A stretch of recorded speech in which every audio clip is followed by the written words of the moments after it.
Welcome to Newcastle Family History Society podcasts.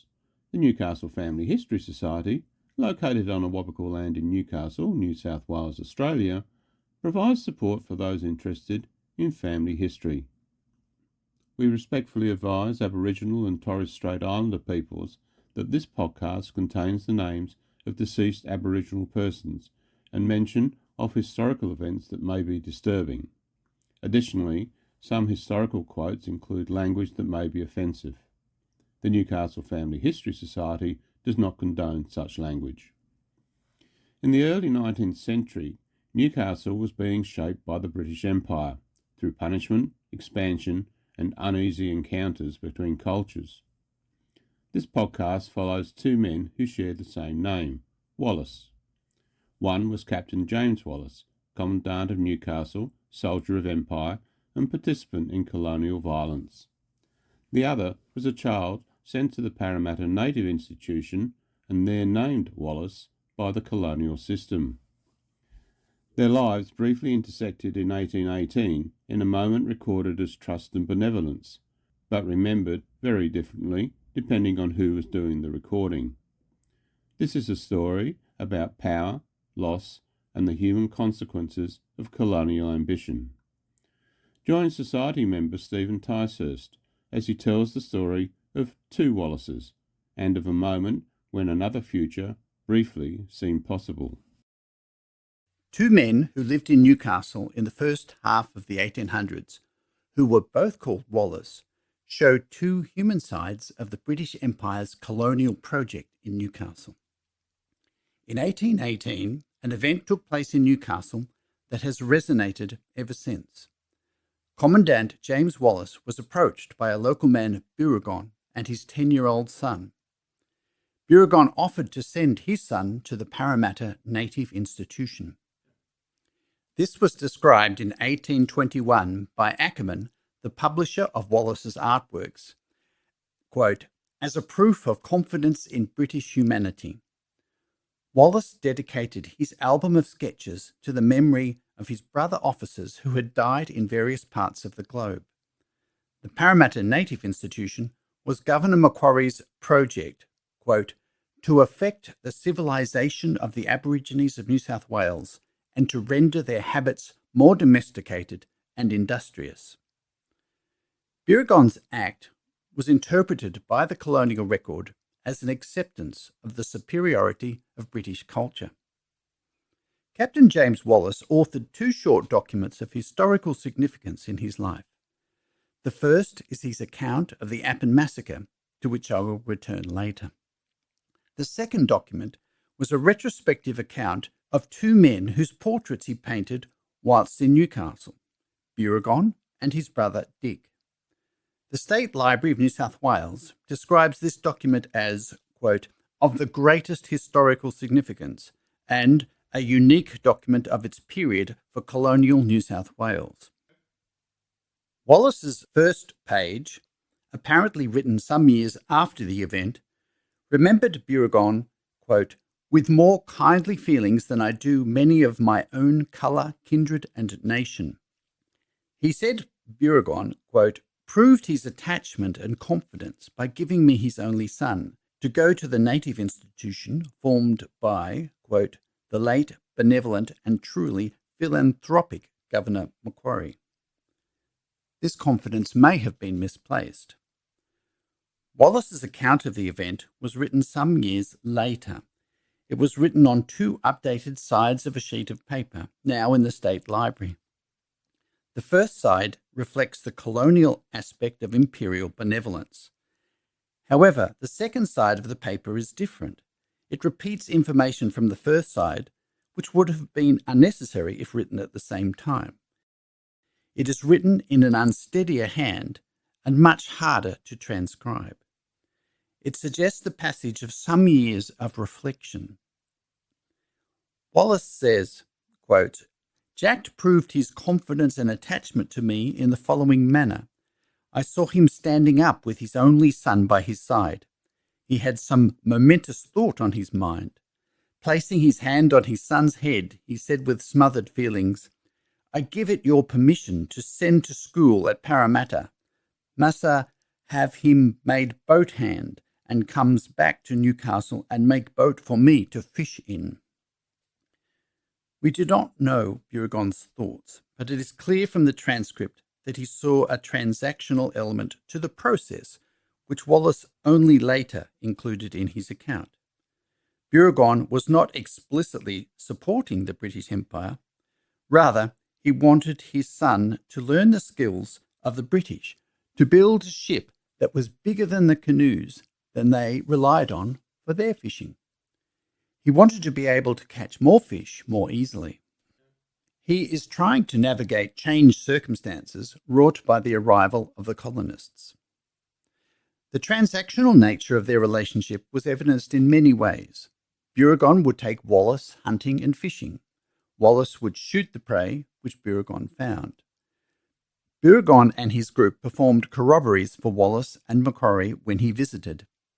Tomahawks, sugar and tobacco were exchanged in return for escaped convicts. This served both groups and strengthened bonds which clearly turned into friendship. It was a moment when cooperation seemed possible. This transaction reveals the intersection of two lives forever shaped by the colonial business of the British Empire. The concentration on the human drama and symbolism has obscured the fact that neither the lives of Wallis nor the 10-year-old boy who assumed his name began or ended in that moment. We don't know whether Burigon knew that Wallis had perpetrated a massacre just prior to coming to Newcastle. Given the very effective communication channels between Indigenous groups, it is likely he did. James Wallis regretted that Burigon never got to reap the benefits of his son's labour. Tragically, Burigon was murdered, bringing back an escaped convict in 1820. This convict became the first white man to be executed in the colony for a crime against an Indigenous person. Commandant Captain James Wallis exemplified the role of the military in the formation and expansion of the British Empire, and thus the colonial settlement of Newcastle. James Wallis was the archetypal soldier of empire. Without those like him, there would have been no Newcastle. Commandant Wallis was celebrated as one of the key builders of early Newcastle. He fostered the visual arts and was himself a painter. He formed relationships with the Indigenous occupants of Newcastle. James Wallis was the second son born in Cork, Ireland, around 1785. He joined the 43rd Regiment of Foot in 1803, stationed in Cork at the time as an ensign, and became a lieutenant the following year. The regiment was part of the colonial occupation of Ireland, as were the English elite, of whom Wallis was part.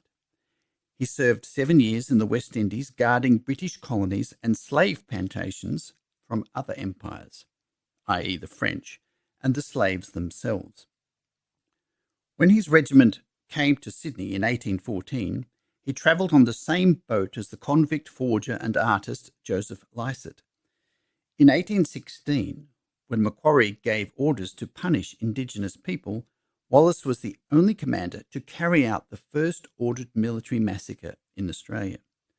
The details of the Appin massacre are too distressing to place in this podcast, but are preserved in the colonial history in Wallis's report, in which he details as, quote, a melancholy but unnecessary duty. This massacre also involved abducting children to form part of Macquarie's Parramatta Native Institution. Wallis was rewarded for his actions with 15 gallons of rum and possibly the position as Commandant of Newcastle. Macquarie praised his, quote, zealous exertions and strict attention to the fulfilling instructions on this delicate but very important service. Botsman wrote that Wallis's action at Appin create, quote, a pattern of violence that was repeated throughout the Australian colonies. In Newcastle, Wallis was commandant while Lycett used his closeness with the local Indigenous people to create a priceless European portrayal of their life and customs. Wallis's artist profile in the State Library of New South Wales says, quote, Wallis is best known as a highly respected and effective commandant at Newcastle. Macquarie praised Wallis's great deeds in Newcastle, including his building works. James Wallis built the little wonky church, which would later be replaced by the cathedral. Poor design and construction led to none of Wallis's buildings surviving. He started building the breakwater, which would eventually shape the economic future of the city. During Wallis's time in Newcastle, he painted and went hunting, which brought him close to Burigon, an Awabakal man.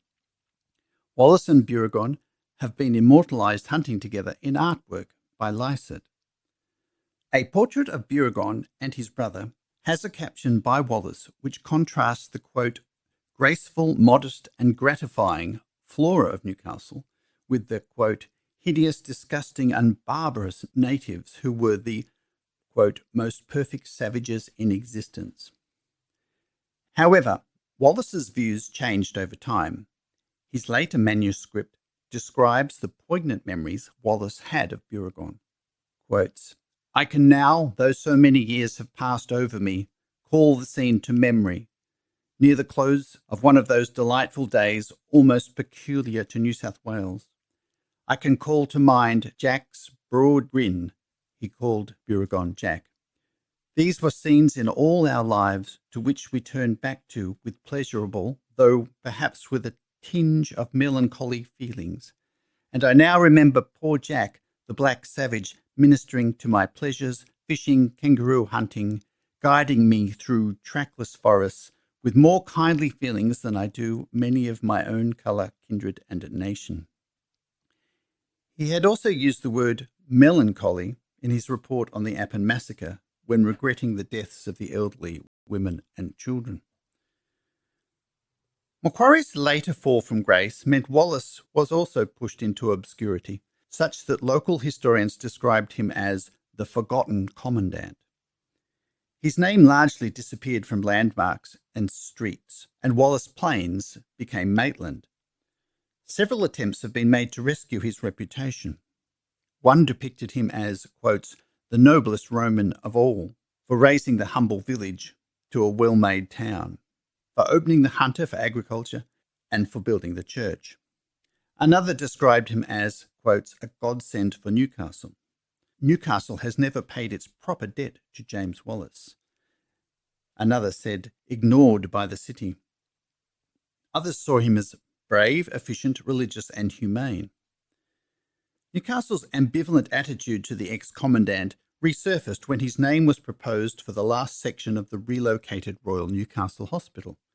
His connection with the Appin massacre put paid to this idea.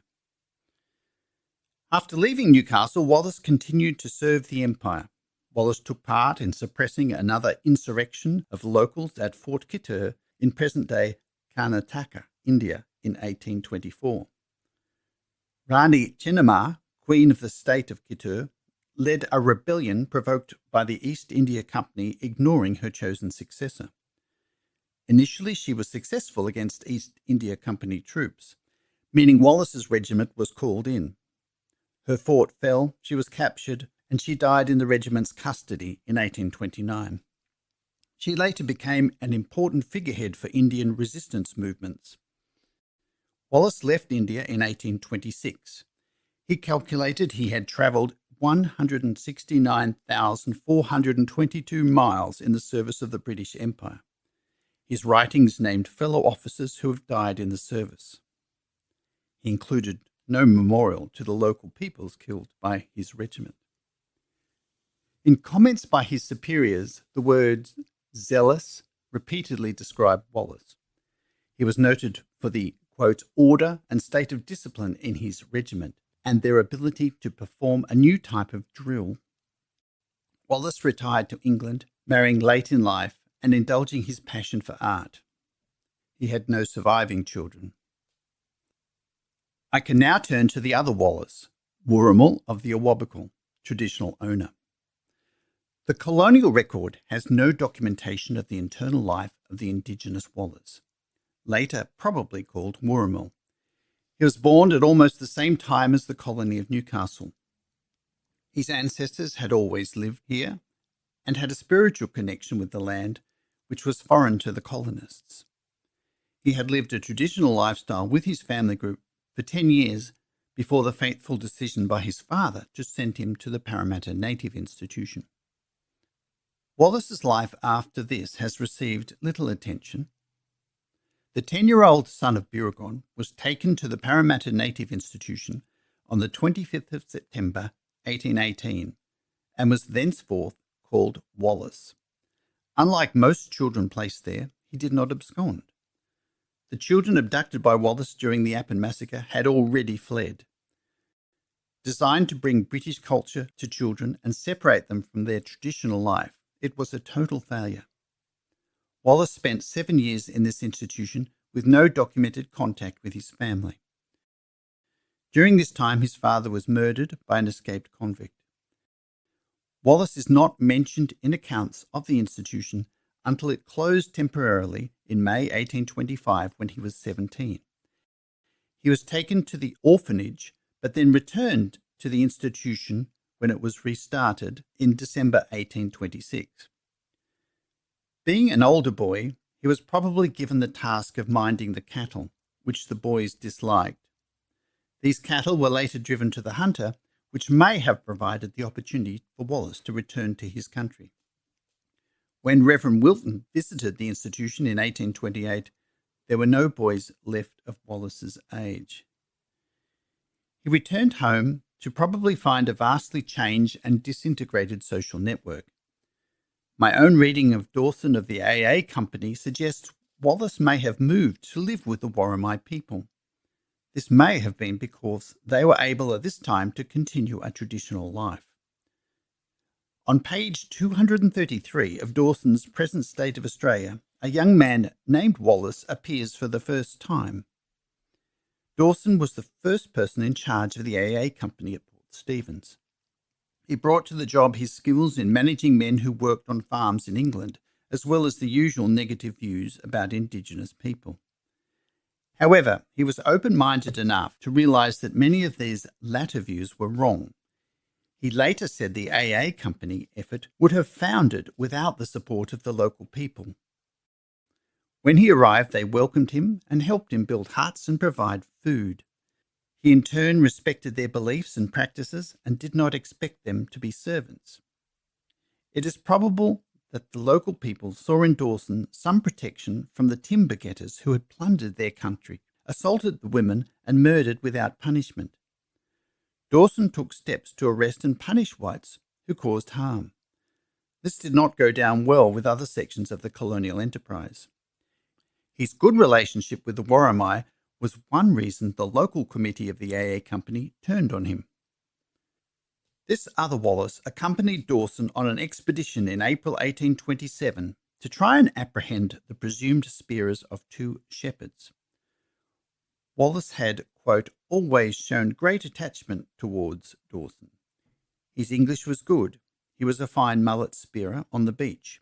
He climbed a tree to cut a branch holding a bee's nest. Dawson felt he would fall, but Wallis reassured him that he never tumbled.